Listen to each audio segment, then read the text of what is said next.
Man, Santino Marella was very, very busy tonight. Hey guys, it's Destiny back with another video, and you're watching the Decimania channel here on YouTube. Just got done watching TNA. Pretty good episode, I guess, tonight. A couple of interesting things happened on the show that we'll get into. And let's see what happens.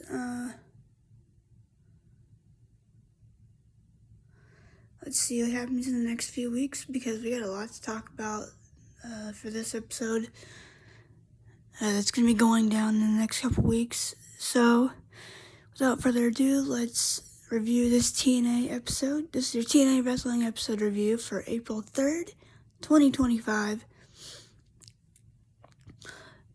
Make sure you subscribe if you haven't already, and hit the notification bell so you won't miss any new content. Or if you would just like to be notified for occasional content, you can do that too.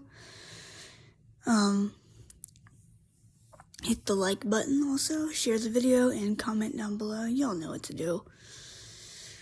Alright, so first match was Joe Hendry versus Frankie Kazarian. Now, I misunderstood this.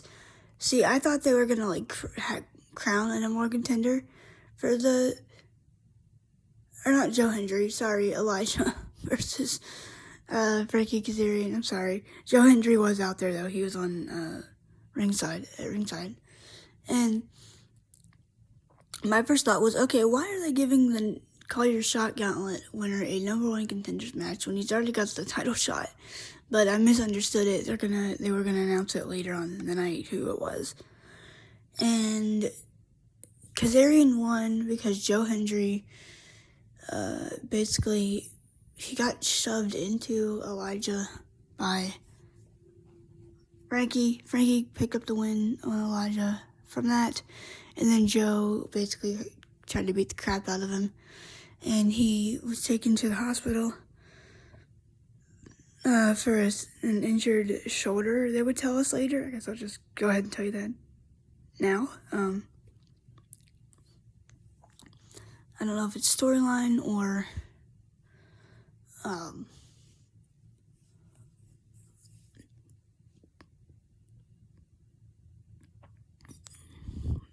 storyline or not. I think they said it was like a sprained shoulder or something. I don't remember what they said exactly, but yeah, that happened. And then Santino basically announced I guess there's going to be a third replacement in this last match. So it's going to be, I think it's Steve Macklin. Oh, frick, I don't remember these qualifying matches now. I think it's like Steve Macklin, Eddie Edwards, and Ace Austin. Eric Young,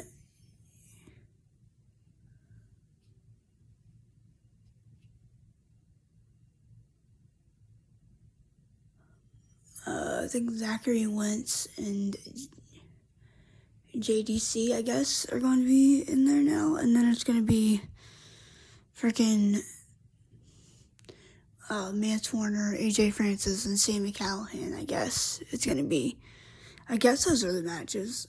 And they're going to be triple threat, and whoever goes on to win those, they will face off at the Unbreakable Special Impact episode, and they will become the new international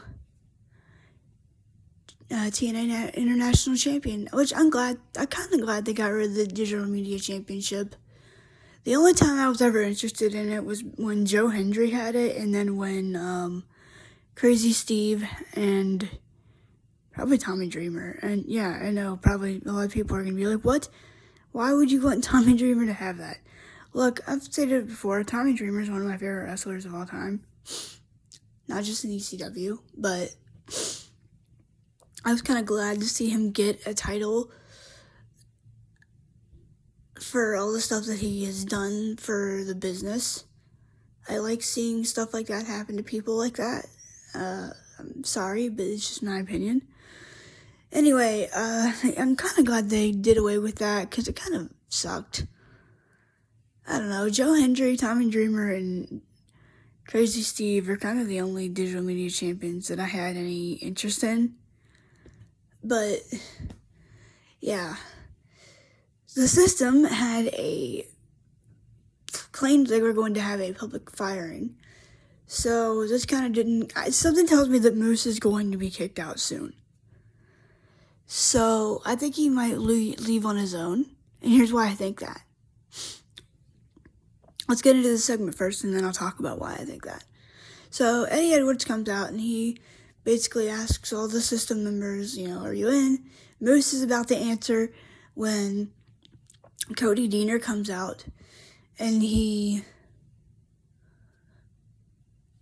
basically tells Moose, look, let me give you some advice. It's not even your choice. It's not my choice.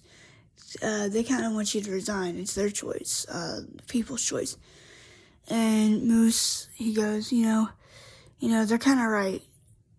And then he turns around and he cheap shots Cody Deaner, and then the system beat the crap out of him. So this is why I think he's going to end up eventually leaving on his own or getting kicked out. I think, one, he either loses the X Division title in Ultimate X, or he just gets tired of the other members of the system losing all the time, and he just decides, you know what? I had enough of this. I never really thought Moose needed to be in a group. Wasn't he in another group with some people? Wasn't he with, oh frick, I'm trying to remember because I wasn't watching TNA around this period. Wasn't he in a group or something with Karrion Kross when he was going by Killer Kross and Austin Aries? Wasn't he in a group with those two or something? I know Killer Kross was kind of helping Aries with his title wins and stuff or something. If I have that right, or if I have that wrong, please correct me in the comments. I did not watch TNA much around this time, simply because of the fact that I did not have access to it.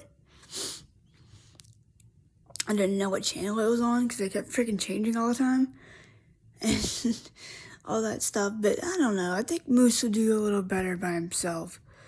I would have him turn babyface almost.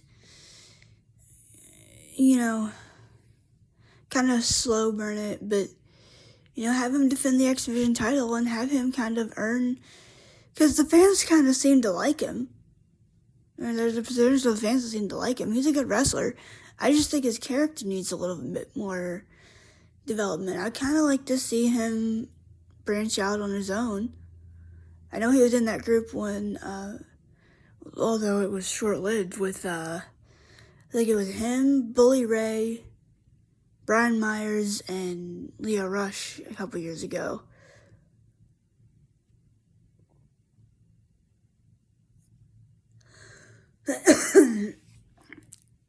But, yeah, that's how that segment ended.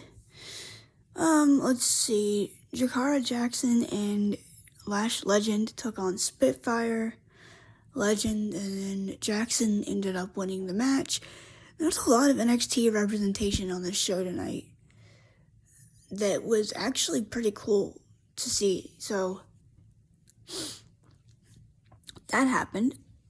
So correct me if I'm wrong, I think there were only 4 matches on this show.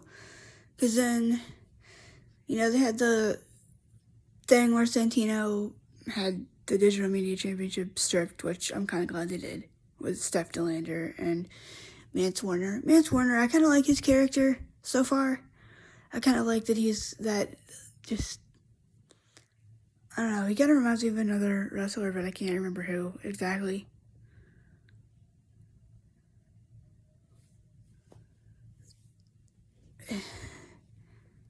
I don't know, he kind of reminds me of someone else, but freaking,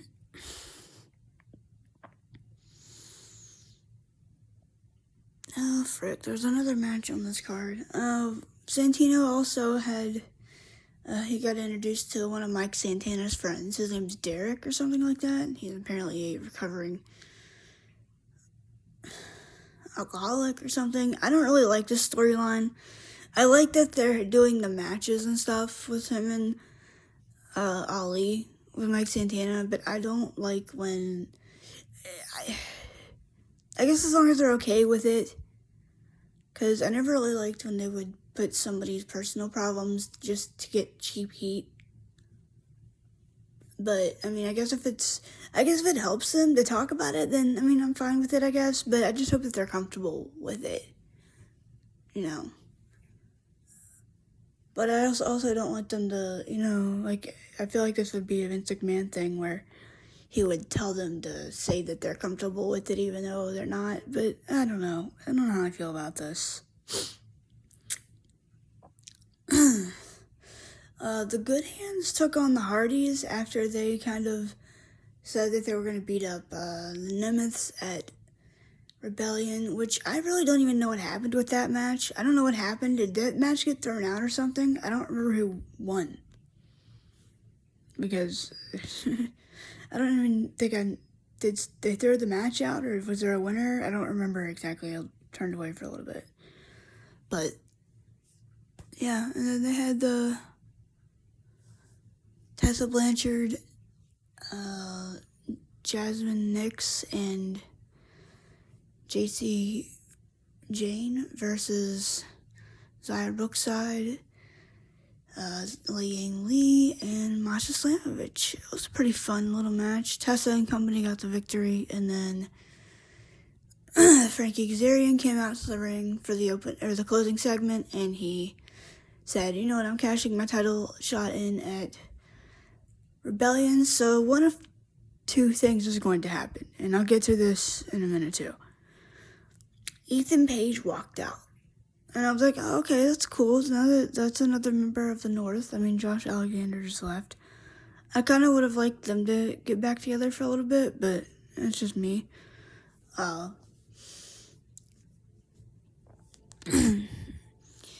think Josh is signed with AEW, I think, maybe. I don't know how true the rumors are on that, or if that's even confirmed, but last I heard he was headed to AEW.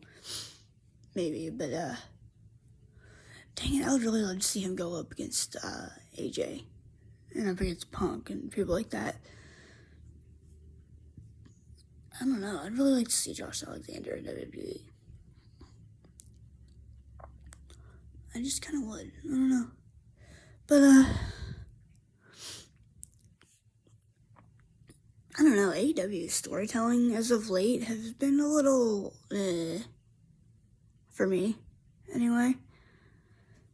But, yeah, Ethan Page basically was like, no, I've got the title shot, I think. I think I'm going to be challenging Joe Hendry for the title at Rebellion. So, either it's going to be a one-on-one match and Frankie cashes in during the match, or he goes ahead and calls a shot and it's a triple threat. So that's kind of going to be it for my TNA review tonight, and I'll see you guys tomorrow again with some more TNA related stuff, and then again on Sunday with some more TNA stuff.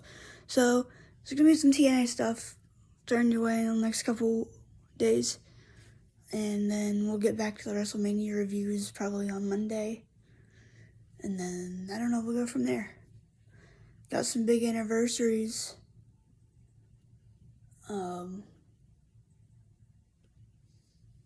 This year. I'm going to try to get some of them done. I definitely want to review ECW One Night Stand, the 20th anniversary of that. And then, I guess, Chris Candido died on the 28th, I think, of this month. So, see if I can get that done. But, that's your TNA review for this week. It was an okay episode. It was pretty interesting, I guess. And I'll see you guys tomorrow. Got a big TNA video coming up tomorrow, so stay tuned for that. And until then, I'll see you guys later. Have a good rest of your night. Peace and God bless.